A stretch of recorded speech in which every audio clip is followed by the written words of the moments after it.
والجار ذی القربى والجار الجنب والصاحب بالجنب، ان تین کلمات کے ساتھ قرآن کریم نے پڑوسی کو تین اقسام میں تقسیم کیا کہ ایک وہ پڑوسی ہے جو آپ کا رشتہ دار بھی ہے، آپ کے ساتھ والے کمرے میں آپ کا چچا رہتا ہے یا آپ کا بھائی رہتا ہے، جس طرح جوائنٹ فیملیز میں ہوتا ہے، یا آپ کے ساتھ والا گھر آپ کے کسی رشتہ دار کا ہے۔ اب اس کے دو حق ہیں، ایک اس کے رشتہ دار ہونے کا حق ہے اور دوسرے نمبر پر پڑوسی ہونے کا حق ہے۔ تو قرآن کریم نے اس کو سر فہرست رکھا پڑوسیوں کے حقوق کے بیان میں، والجار ذی القربى،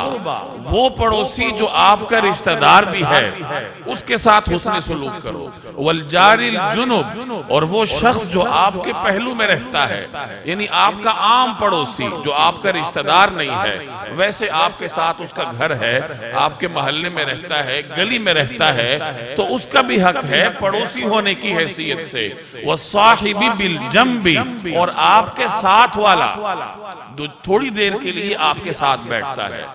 جیسے میں نے عرض کیا کہ آپ آپس میں ایک دوسرے کے ساتھ بیٹھے ہیں، بس میں جا رہے ہیں ساتھ کی سیٹ والا ہوگا، جہاز میں سفر کر رہے ہیں ساتھ کی سیٹوں والے ہوں گے، ریل میں اسی طریقے سے راستہ چلتے ہوئے اندازہ لگائیے کہ شریعت کتنی حساس ہے مخلوق کی حقوق العباد کے حوالے سے، کہ جو شخص چند لمحات کے لیے آپ کا ساتھ دے رہا ہے، شریعت نے اس کا حق بھی آپ کے اوپر لازم کیا ہے، اس کا بھی حق ادا کرنا۔